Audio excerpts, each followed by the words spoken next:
ಸ್ನೇಹಿತರೆ ನಮಸ್ಕಾರ, ನಾನು ರವೀಂದ್ರ ಜೋಶಿ. ಬೆಳಗಿನ ಸಂಚಿಕೆಯಲ್ಲಿ ನರೇಂದ್ರ ಮೋದಿಯವರ ಕಲ್ಕತ್ತಾ ಭೇಟಿಯ ಬಗ್ಗೆ ಮಾತಾಡ್ತಾ ಇದ್ದೆ. ಅದರ ಜೊತೆ ಬಂಗಾಲ್ ಸಂಸ್ಥಾಪನಾ ದಿನಾಚರಣೆ ಬಗ್ಗೆ ಕೂಡ ಹೇಳಿದೆ. ವಾಂಗೋ ಸಂಸ್ಥಾಪನಾ ದಿವಸ್ ಅಂತ ಅವ್ರು ಕರೀತಾರೆ ಅದಕ್ಕೆ. ಈ ಪಶ್ಚಿಮ ಬಂಗಾಳ ಇದೆಯಲ್ಲ, ಈ ಪಶ್ಚಿಮ ಬಂಗಾಳಕ್ಕೆ ಮೂರು ಜನ ಪ್ರಧಾನಮಂತ್ರಿಗಳಿದ್ರು ಒಂದು ಕಾಲಕ್ಕೆ. ಅಂದರೆ ಯಾರೂ ನಂಬಲಿಕ್ಕೆ ತಯಾರಾಗಲಿಕ್ಕೆ ಸಾಧ್ಯ ಇಲ್ಲ, ಏಕೆಂದರೆ ನಮಗೆ ಇತಿಹಾಸದ ಪುಟಗಳ ಬಗ್ಗೆ ಸರಿಯಾದ ಮಾಹಿತಿಯೇ ಇರೋದಿಲ್ಲ.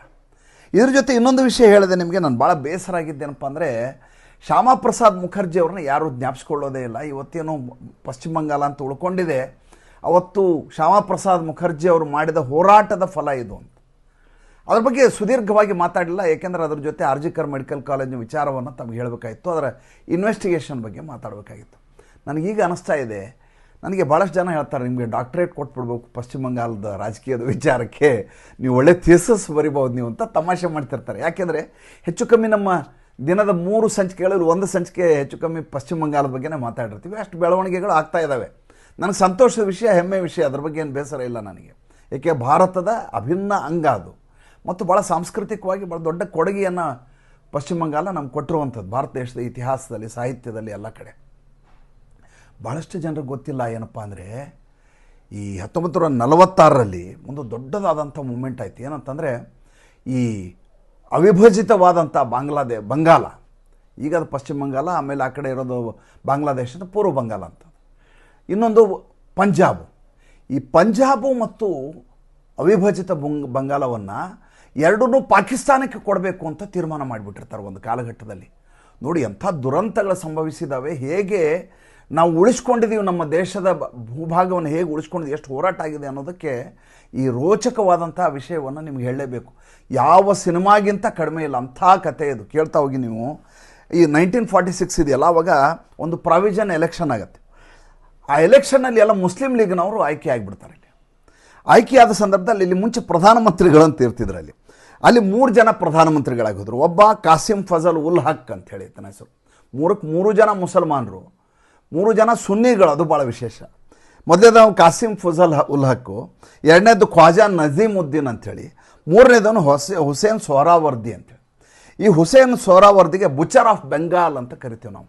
ಈತ ಡೈರೆಕ್ಟ್ ಆ್ಯಕ್ಷನ್ ಡೇ ಮಾಡಿ ಹಿಂದೂಗಳ ಮಾರಣ ಹೋಮವನ್ನು ಮಾಡಿದಂಥ ವ್ಯಕ್ತಿ. ಇದನ್ನು ಎಲ್ಲಿಯೂ ನಿಮ್ಗೆ ಹೇಳೋದೇ ಇಲ್ಲ. ಹಿಂದೂ ಹೆಣ್ಮಕ್ಕಳ ನಿರಂತರವಾದಂಥ ಸಾಮೂಹಿಕ ಅತ್ಯಾಚಾರಗಳು ಮತ್ತು ಹಿಂದೂ ಗಂಡಸರ ಕೊಲೆ, ನಿರಂತರವಾದ ಲಕ್ಷಾಂತರ ಕೊಲೆಗಳನ್ನು ಮಾಡಿಸಿದಂಥ ವ್ಯಕ್ತಿ ಈತ, ಈ ಸೊಹರಾವರ್ದಿ. 1946ರಲ್ಲಿ ಮುಸ್ಲಿಂ ಲೀಗಲ್ಲಿ ಸರ್ಕಾರಕ್ಕೆ ಬರುತ್ತೆ, ಅಧಿಕಾರಕ್ಕೆ ಬರುತ್ತೆ. ಬಂದ ಸಂದರ್ಭದಲ್ಲಿ ಇದನ್ನು ಪಾರ್ಟಿಷನ್ ಮಾಡಬೇಕು ಅಂತ ತೀರ್ಮಾನ ಆಗುತ್ತೆ. ಅವು ವೋಟಿಂಗ್ಗೆ ಹಾಕ್ತಾರೆ, ಜನಮತ ಸಂಗ್ರಹ ಅಂತ ಶುರು ಮಾಡ್ತಾರೆ. ನಮ್ಮ ಹಿಂದೂಗಳ ದೊಡ್ಡ ಸಮಸ್ಯೆ ಏನಂದರೆ, ನಾವು ಓಟ್ ಹಾಕ್ಲಿಕ್ಕೆ ಹೋಗಲ್ಲ. ನಾವು ಇದೇ ದೇಶದವ್ರು, ನಾವೇ ಓಟ್ ಹಾಕಿ. ಇವತ್ತೇನಿದೆಯೋ ಅವತ್ತು ಅದೇ ಸ್ಥಿತಿ ಇತ್ತು. 3 ಥರದ ಜನಮತ ಸಂಗ್ರಹಣೆ ನಡೀತಲ್ಲಿ. ಹೇಗೆ ಅಂದರೆ, ಮೊದಲೇದು ಜಾಯಿಂಟ್ ಸೆಷನ್ ಮಾಡಲಾಯಿತು. ಆ ಜಾಯಿಂಟ್ ಸೆಷನ್ನಲ್ಲಿ 126 ಜನ ಮುಸಲ್ಮಾನರು ಈ ಅವಿಭಜಿತ ಬಂಗಾಳ ಏನಿದೆಯಲ್ಲ, ಪೂರ್ವ ಬಂಗಾಳ ಮತ್ತು ಪಶ್ಚಿಮ ಬಂಗಾಳ ಎರಡೂ ಸಂಪೂರ್ಣವಾಗಿ ಪಾಕಿಸ್ತಾನಕ್ಕೆ ಹೋಗಬೇಕು ಅಂತ ಓಟ್ ಹಾಕಿಬಿಟ್ರು. 126. ಹಿಂದೂಗಳ ಸಂಖ್ಯೆ ಬೇಡ, ಹಿಂದೂಗಳು ಮಾತ್ರ ಇಲ್ಲಿ ಭಾರತ ದೇಶದ ಭಾಗವಾಗಿರಲಿ, ಬೇಕಾದ್ರೆ ಮುಸಲ್ಮಾನರು ನೀವು ಪಾಕಿಸ್ತಾನಕ್ಕೆ ಹೋಗಲಿ ಅಂತ ಹೇಳಿದವ್ರ ಸಂಖ್ಯೆ ಕೇವಲ 90 ಓಟ್ಗಳಾಗಿದ್ದವು. 36 ಓಟು ಸಾಬರದು ಜಾಸ್ತಿ ಇತ್ತು. ಸಂಪೂರ್ಣವಾಗಿ ನಾವು ಬಂಗಾಳಕ್ಕೆ ಇದಕ್ಕೆ ಹೋಗ್ಬಿಡೋಣ ಅಂತ, ಪಾಕಿಸ್ತಾನದ ಭಾಗ ಆಗಿಬಿಡೋಣ ಅಂತ. ಇನ್ನು ಈ ಮುಸಲ್ಮಾನ MLAಗಳು ಓಟ್ ಶೇರು 106 ಮುಸಲ್ಮಾನರು ಏನು ತೀರ್ಮಾನ ಮಾಡ್ತಾರೆ ಅಂತಂದರೆ, ಭಾಗವನ್ನು ಒಡಿರಿ, ಮುಸಲ್ಮಾನರೆಲ್ಲ ನಾವು ಒಂದು ಕಡೆ ಹೋಗ್ಬಿಡ್ತೀವಿ, ಅದ್ರ ಜೊತೆ ಈ ಭೂಭಾಗದ ಜಾಸ್ತಿ ಭಾಗ ನಾವು ತೊಗೋಬೇಕು ಅಂತ. ಇವ್ರಿಗೆ 35 ಹಿಂದೂಗಳು ಬಿಡ್ತಾರೆ. ಕೊನೆಗೆ ಆವಾಗ ಈ 3ನೇ ಮತಗಣನೆ ಆದ ಹಿಂದೂ ಬಾಹುಳ್ಯ ಇರೋ ಪ್ರದೇಶದಲ್ಲಿ ನಮ್ಮ ಶ್ಯಾಮಾ ಪ್ರಸಾದ್ ಮುಖರ್ಜಿಯವರು ಹೋಗ್ತಾರೆ. ಹೋಗಿ ಮನೆ ಹೋಗಿ ಮತಗಣನೆಯ ಮಹತ್ವವನ್ನು ಹೇಳ್ಕೊಡ್ತಾರೆ. ನಾಳೆ ಹೋಗಿ ಇಸ್ಲಾಂ ರಾಷ್ಟ್ರಕ್ಕೆ ಹೋಗಿ ಕುತ್ಕೊಂಡ್ಬಿಟ್ರೆ ಅಂದ್ರೆ ನೀವು ಈಗಾಗಲೇ ಉಳಿಯೋದೇ ಇಲ್ಲ. ಈಗಾಗಲೇ ಈ ರೀತಿಯ ನರಸಂಹಾರಗಳು ನಡೆದ್ಬಿಟ್ಟಿದ್ದಾವೆ, ಅತ್ಯಾಚಾರಗಳು ನಡೀತಾ ಇದ್ದಾವೆ. ನಾವು ನಮ್ಮ ಭಾಗವನ್ನು ನಾವು ಉಳಿಸ್ಕೊಳ್ಳದೆ ಹೋದರೆ ಭಾಳ ಕಷ್ಟ ಆಗಿಬಿಡುತ್ತೆ ಅಂತ ಹೇಳಿದಾಗ 58 ನಾನ್ ಮುಸ್ಲಿಮ್ಸ್ ಹಿಂದೂಗಳ ಓಟುಗಳು ಬಂಗಾಳದ ಉಳಿಕೆಗೆ, ಈಗೇನಿರುವಂಥ ಪಶ್ಚಿಮ ಬಂಗಾಳ ಅಂತೀವಿ, ಅದರ ಉಳಿಕೆಗೆ ಕಾರಣೀಭೂತ ಆಗ್ತವೆ. ಅವತ್ತು ಈ ರೀತಿಯಾದಂಥ ನಿರಂತರವಾದ ಹೋರಾಟವನ್ನು ಮನೆಗೆ ಹೋಗಿ ಶ್ಯಾಮಾ ಪ್ರಸಾದ್ ಮುಖರ್ಜಿಯವರು ಮಾಡದೆ ಹೋಗಿದರೆ ನಮಗೆ ಭಾಳ ದೊಡ್ಡದಾದಂಥ ಸಮಸ್ಯೆ ಆಗಿಬಿಡೋದು. ಮತ್ತು ಈಗ ಹೆಂಗೆ ಈ ಪಂಜಾಬದ್ದಾಯ್ತಲ್ಲ, ಪಂಜಾಬ್ದಲ್ಲಿ ಏನಾಯಿತು ಅಂದರೆ ಈ ಕಡೆ ಚಂಡೀಗಢ, ಹರಿಯಾಣ ಇವೆಲ್ಲ ಭಾರತದ ಭೂಭಾಗ ಅಂತ ಬಂದು ಆ ಕಡೆದ್ದೆಲ್ಲ ಏನಿದೆ ಅದು ಪಂಜಾಬ್ ಭಾಗವಾಗಿ ಹೋಯಿತು. 2 ಟ್ರೇನಿನಷ್ಟು ಹಿಂದೂಗಳನ್ನು, ಅವಾಗ ಟ್ರೈನ್ಗೆ ಫ್ರಾಂಟಿಯರ್ ಮೇಲ್ ಅಂತ ಕರೆಯೋರು, 2 ಟ್ರೇನಷ್ಟು ಹಿಂದೂಗಳನ್ನು ಹೆಣಗಳನ್ನು ಕೊಚ್ಚಿ ಪಾಕಿಸ್ತಾನದಿಂದ ಭಾರತಕ್ಕೆ ಕಳಿಸಲಾಯಿತು. 2 ಟ್ರೇನಷ್ಟು ಜನರನ್ನು, ಹೆಂಗಸರನ್ನೆಲ್ಲ ಉಳಿಸ್ಕೊಂಡ್ಬಿಡೋದು, ಲೇಡೀಸನ್ನು, ಗಂಡಸರು ಮಕ್ಕಳನ್ನ ಬುಚರ್ ಅಂದರೆ ಕತ್ತರಿಸೋದು ಭಾರತ ಟ್ರೈನ್. ಇಲ್ಲಿ ಬಂದು ನೋಡಿದರೆ ರಾಶಿ ಹೆಣಗಳು ಟ್ರೈನಲ್ಲಿ 2 ಟ್ರೈನ್ ಬಂದವು. ಇದ್ರ ಬಗ್ಗೆ ಟ್ರೈನ್ ಟು ಪಾಕಿಸ್ತಾನ್ ಅಂತ ಖುಷ್ವಂತ್ ಸಿಂಗ್ ಬರೆದಿದ್ದಾರೆ. ಅವರು ಮೂಗಿನ ನೆರಕ್ಕೆ ಅವ್ರು ಬರ್ಕೊಂಡಿದ್ದಾರೆ, ನಾವು ಒಪ್ಪೋ ಪ್ರಶ್ನೆನೇ ಇಲ್ಲ. ಅದು ಒಂದು ಕಾಲಕ್ಕೆ ಈತ ದೊಡ್ಡ ಪತ್ರಕರ್ತ ಅನ್ನೋ ರೀತಿ ಬಿಂಬಿಸೋ ಪ್ರಯತ್ನ ಭಾರತ ದೇಶದಲ್ಲಿ ಇಲ್ಲೇ ಕರ್ನಾಟಕದಲ್ಲಿ ನಡೀತು ಖುಷ್ವಂತ್ ಸಿಂಗ್ ಅವ್ರ ಬಗ್ಗೆ. ಖುಷ್ವಂತ್ ಸಿಂಗ್ರ ಬಗ್ಗೆ ಯಾವ ಥರ ಮಾತಾಡ್ತೀನಿ. ಹಾಗೆ ಹಿಂದೂಗಳ ರಾಶಿ ಹೆಣಗಳು ಬಂದ ಸಂದರ್ಭದಲ್ಲಿ ಭಾರತದ ಯಾವಾಗ ಎಚ್ಚೆತ್ತುಕೊಳ್ಳುತ್ತೆ, ಒಂದು ಟ್ರೈನ್ ಈ ಕಡೆಯಿಂದ ಹೋಗುತ್ತೆ. ಆ ಟ್ರೈನ್ ಹೋಯ್ತಲ್ಲ, ಆವಾಗ ಬಂದ ಹೆಣಗಳನ್ನು ನೋಡಿ ಪಾಕಿಸ್ತಾನದವರು ಸುಮ್ಮನಾಗ್ತಾರೆ. ಅಂದರೆ ಈ ಹಿಂದೆ ಯಾವ ರೀತಿಯ ಹೋರಾಟ ನಡೆದಿದೆ ನೋಡಿ. ಈ ಶ್ಯಾಮಾ ಪ್ರಸಾದ್ ಮುಖರ್ಜಿ ಅವ್ರ ಬಗ್ಗೆ ಹೇಳ್ತಾ ಇದ್ದೀವಿ. ಸಾಮಾನ್ಯ ವ್ಯಕ್ತಿ ಅಲ್ಲ, ಯಾವುದೋ ರಾಜಕಾರಣಿ ಅಲ್ಲ ಈತ. ಈತನ ತಂದೆ ಕೋಲ್ಕತ್ತಾ ಹೈಕೋರ್ಟ್ನಲ್ಲಿ ಜಡ್ಜ್ ಆಗಿದ್ದವರು. ಜೊತೆಗೆ 4 ಟರ್ಮ್ಗೆ, 1 ಟರ್ಮ್ ಅಂದರೆ 3 ವರ್ಷ, 4 ಟರ್ಮ್ಗೆ ಕಲ್ಕತ್ತಾ ಯೂನಿವರ್ಸಿಟಿಯ ವೈಸ್ ಚಾನ್ಸಲರ್ ಆಗಿದ್ರು ಇವ್ರ ತಂದೆ. ಅಂದರೆ ಅತ್ಯಂತ ಸುಶಿಕ್ಷಿತ ಧನಾಢ್ಯವಾದಂಥ ಕುಟುಂಬದ ಹಿನ್ನೆಲೆಯಿಂದ ಬಂದಂಥ ವ್ಯಕ್ತಿ ಶ್ಯಾಮಾ ಪ್ರಸಾದ್ ಮುಖರ್ಜಿ. ಆದರೆ ತಮ್ಮನ್ನು ತಾವು ದೇಶ ಸೇವೆಗೆ, ಹಿಂದೂಗಳಿಗಾಗಿ ಸಂಪೂರ್ಣವಾಗಿ ತೊಡಗಿಸಿಕೊಂಡಂಥ ವ್ಯಕ್ತಿ ಈತನ ಬಗ್ಗೆ ಈ ದೇಶದಲ್ಲಿ ಯಾರಿಗೂ ಹೆಸರೇ ಗೊತ್ತಿಲ್ಲ. ನಮ್ಮ ಗಾಂಧಿ ಗೊತ್ತು, ನೆಹರು ಗೊತ್ತು. ಶ್ಯಾಮಾ ಪ್ರಸಾದ್ ಮುಖರ್ಜಿ ದೇಶಕ್ಕೆ ಕೊಟ್ಟಂಥ ಕೊಡುಗೆಯ ಬಗ್ಗೆ ಆಲೋಚನೆ ಮಾಡಿರಿ. ಈ ದೇಶದ ಒಂದು ಭೂಭಾಗವನ್ನು 3 ಜನ ಮುಸಲ್ಮಾನರು ಪ್ರಧಾನಮಂತ್ರಿಗಳು ಅಂತ ಆಳ್ವಿಕೆ ಮಾಡಿದರು ಅಂತಂದರೆ, ಡೈರೆಕ್ಟ್ ಆಕ್ಷನ್ ಡೇ ಮಾಡಿ ಹಿಂದೂಗಳ ಮಾರಣ ಹೋಮ ಮಾಡಿಸಿದ್ರು, ಅತ್ಯಾಚಾರ ಮಾಡಿಸಿದ್ರು ಅಂದರೆ ಅದರ ಬಗ್ಗೆ ಪ್ರಸ್ತಾಪವನ್ನೇ ಮಾಡಲಾರದಂಥ ಇತಿಹಾಸವನ್ನು ಈ ದೇಶ ಅಭಿವ್ಯಕ್ತಗೊಳಿಸಲಾಗಿದೆ. ಅಂದರೆ ಅದಕ್ಕಿಂತ ಮೋಸ ಇತಿಹಾಸಕ್ಕಾಗಿರುವಂಥ ಅಪಚಾರ ಬೇರೆ ಯಾವುದಾದ್ರೂ ಇದೆಯಾ ಹೇಳಿ.